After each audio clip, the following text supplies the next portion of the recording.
Climate change is a part of the accepted vernacular of society now. Nobody who has any level of consciousness or awareness would dispute the fact that climate change is a reality. We think that in California alone, there is the potential for 10,000 megawatts of solar, which would constitute almost a quarter of the electricity that we currently generate. The goal of this exercise is to reduce our emissions of carbon dioxide and other greenhouse gases. But at the same time, we have to keep the lights on. So if we're not going to burn as much coal to make electricity, we're not going to burn as much natural gas to make electricity, then we have to have electricity from other resources. And that's where solar and wind and geothermal and biomass come in. The Air Resources Board has the responsibility for developing the scoping plan that will show how California can meet the goals of AB 32 to reduce our state's greenhouse gas emissions to 1990 levels by 2020. That represents almost a one-third cut in what we're emitting today. So it's a very ambitious target. If the state is going to achieve its AB 32 goals by the year 2020, we absolutely have to get started immediately. It will take us at least that long to build all the transmission that we need to make sure that the people of California have access to this energy. Regulation and legislation still need some improvements. However, there is no place in the world where the resource means a desert with a high intensity of solar radiation is so near to the biggest consumption, to the biggest load centers like the LA basin. California's been in a position now for a number of years where we have not had to build a lot of new plants because we've been so good at getting our old plants to operate more efficiently and creating incentives for consumers to use energy more efficiently. But we're moving into a point now where we are going to be needing new energy generating capacity. And the significance of the solar technology is that it is available when we need electricity the most. The Mojave provides a world-class resource. It'll, without a doubt, help us reduce our greenhouse gas emission profile here at the department, which is an objective that we're absolutely committed to. We know right now, sitting here, there are going to be compromises that have to be made. When you look at the bigger picture and the effects of global warming and climate change on these ecosystems, we have little choice. If we want to see Joshua trees in Joshua Tree National Park, we need to do something about global warming and climate change, and we're running out of time. Although the desert may seem to be empty to some people, those of us who know it and have worked with it realize that it's a home for all kinds of diverse plant and animal species, and it's very easily damaged, and it doesn't regenerate itself quickly. So it's important whenever we do anything in the desert that we designed it carefully to minimize the adverse effects, and that we not just assume that the desert is a place where it's okay to put anything that you don't want somewhere else.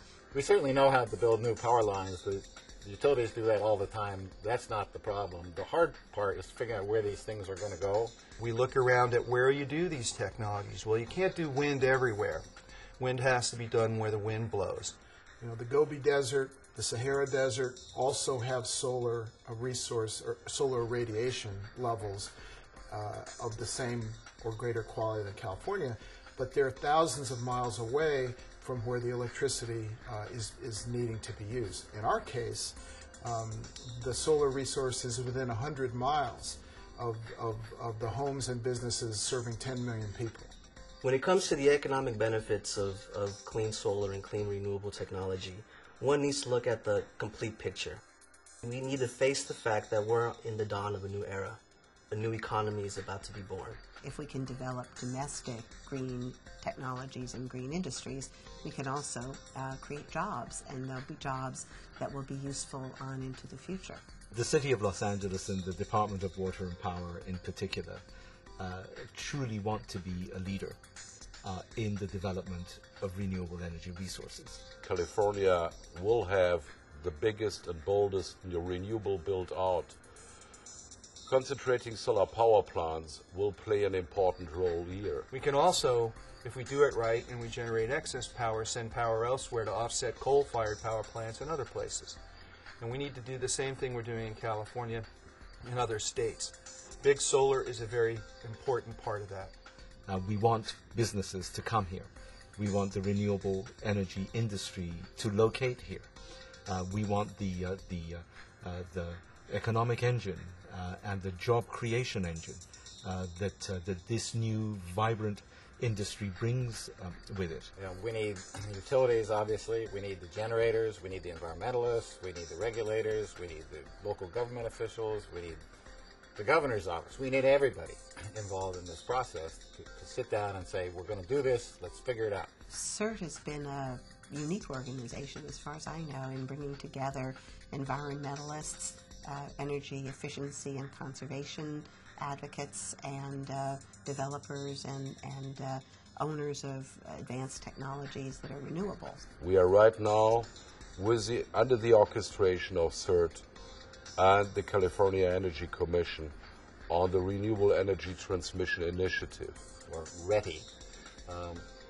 And I'm working as the facilitator for that process to try and understand exactly what transmission facilities would be needed to access enough renewable energy to satisfy the state's AB 32 goals. That means that we are trying to discuss and develop a rational system for a soon built out of the transmission system with a fair distribution of cost of enhancing and strengthening this system in a way that we are not blocking each other, that the different groups of interest are not blocking each other, and we very much trust in the moderation function of CEERT there. The key to the whole process is avoiding dumb mistakes. The key to avoiding dumb mistakes is to listen to the stakeholders, and that's the important contribution that CEERT is helping to make, is to pull those people together and listen to them. It's so important to have resources, to have allies, to have partners that one is able to trust. And CEERT, clearly for us, is counted amongst the friends that we rely on. A friend as an honest broker, as an entity that brings us unvarnished information without an agenda other than to help us realize our goals. And so this is a relationship that we value and that we hope will continue for many years to come. Each of the pieces are present today, but they need to be pulled together into a strategy that will be durable and built to last.